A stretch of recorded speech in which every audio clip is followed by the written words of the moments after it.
ଆପଣ କେବେ ଭାବିଛନ୍ତି କି ଆପଣଙ୍କ ପାଦର ଅଙ୍ଗୁଠି କେବଳ ଚାଲିବା ପାଇଁ ନୁହେଁ, ବରଂ ଆପଣଙ୍କ ସ୍ୱଭାବ, ଚିନ୍ତାଧାରା ଆଉ ଜୀବନର ଦିଗ ବିଷୟରେ ମଧ୍ୟ ସୂଚନା ଦେଇଥାଏ। ଆଜି ଏହି ଶ୍ରାବ୍ୟ ଆଲୋଚନାରେ ଆମେ ଜାଣିବା ପାଦର ଆଙ୍ଗୁଠି ଦେଖି କିପରି ଜଣେ ମଣିଷର ଲକ୍ଷଣ ବୁଝାଯାଏ ଏବଂ କେଉଁ ଆଙ୍ଗୁଠି ବଡ଼ ହେଲେ କ'ଣ ଅର୍ଥ। କୋନି ଅଙ୍ଗୁଠି ଛୋଟ ହେଲେ କ'ଣ ସଂକେତ? ସାମୁଦ୍ରିକ ଶାସ୍ତ୍ର ଅନୁଯାୟୀ ମଣିଷର ଶରୀରର ପ୍ରତ୍ୟେକ ଅଙ୍ଗ କିଛି ନା କିଛି ଅର୍ଥ ବହନ କରେ। ହସ୍ତରେଖା ପରି ପାଦର ଆଙ୍ଗୁଠିମାନେ ମଧ୍ୟ ଗୁରୁତ୍ୱପୂର୍ଣ୍ଣ। ପ୍ରଥମେ ଆସନ୍ତୁ କଥା ହେବା ପାଦର ସବୁଠୁ ବଡ଼ ଆଙ୍ଗୁଠି ବିଷୟରେ। ବଡ଼ ଆଙ୍ଗୁଠି ମଣିଷର ବୁଦ୍ଧି ଆଉ ଚିନ୍ତାଧାରାକୁ ପ୍ରତିନିଧିତ୍ୱ କରେ। ଯଦି କାହାର ବଡ଼ ଆଙ୍ଗୁଠି ମଜବୁତ ଆଉ ଦୃଢ଼, ତେବେ ସେ ବ୍ୟକ୍ତି ଗଭୀର ଭାବରେ ଚିନ୍ତା କରୁଥିବା, ଯୋଜନା କରି କାମ କରୁଥିବା ଲୋକ ହୁଅନ୍ତି। ଯଦି ବଡ଼ ଆଙ୍ଗୁଠି ତୁଳନାତ୍ମକ ଭାବରେ ଛୋଟ, ତେବେ ସେ ବ୍ୟକ୍ତି ଅଧିକ ଭାବପ୍ରବଣ, ହୃଦୟର କଥା ଶୁଣି ସିଦ୍ଧାନ୍ତ ନେବାକୁ ପସନ୍ଦ କରନ୍ତି। ଏହା ଦୁର୍ବଳତା ନୁହେଁ, ବରଂ ମାନବୀୟ ସମ୍ବେଦନଶୀଳତାର ଚିହ୍ନ। ଏବେ ଆସନ୍ତୁ ଦ୍ୱିତୀୟ ଆଙ୍ଗୁଠି ବିଷୟରେ ଜାଣିବା। ଯଦି ଦ୍ୱିତୀୟ ଆଙ୍ଗୁଠି ବଡ଼ ଆଙ୍ଗୁଠିଠାରୁ ଲମ୍ବା, ତେବେ ସେ ବ୍ୟକ୍ତି ନେତୃତ୍ୱ ଗୁଣ ଥିବା ହୁଅନ୍ତି।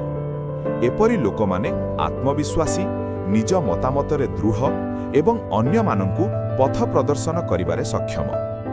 କେବେ କେବେ ଏମାନେ ଅଳ୍ପ ଜିଦ୍ଦି ମଧ୍ୟ ହୋଇପାରନ୍ତି। ଏବେ ତୃତୀୟ ଆଙ୍ଗୁଠିକୁ ଦେଖିବା। ତୃତୀୟ ଆଙ୍ଗୁଠି କର୍ମ ଆଉ ଜୀବିକା ସହ ଜଡ଼ିତ।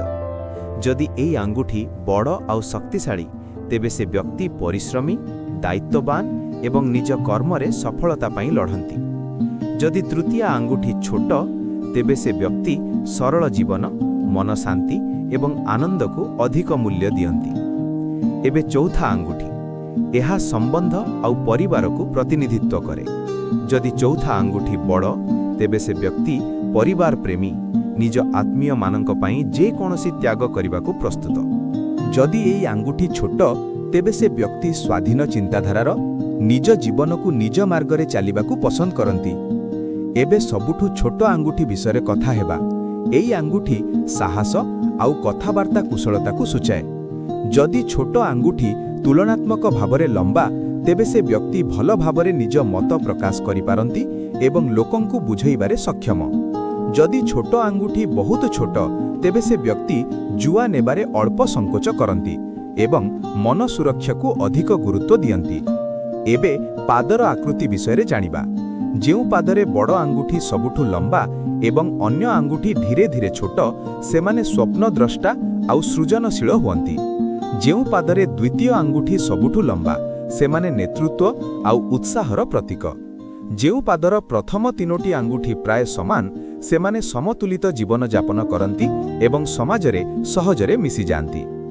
ଯଦି ବଡ଼ ଆଙ୍ଗୁଠିମାନେ ଚତୁର୍କୋଣ ଆକୃତିର, ତେବେ ସେ ବ୍ୟକ୍ତି ଶିଷ୍ଟାଚାରୀ, ନିୟମପାଳକ ଏବଂ ପରିଶ୍ରମୀ। ଏବେ ଆଙ୍ଗୁଠି ମଧ୍ୟରେ ଥିବା ଖାଲି ଜାଗା ବିଷୟରେ।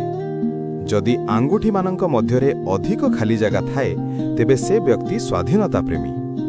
ଯଦି ଆଙ୍ଗୁଠିମାନେ ଆପସରେ ଘନିଷ୍ଠ, ତେବେ ସେ ବ୍ୟକ୍ତି ପରିବାର ଆଉ ସମାଜ ସହ ଗଭୀର ଭାବରେ ଜଡ଼ିତ।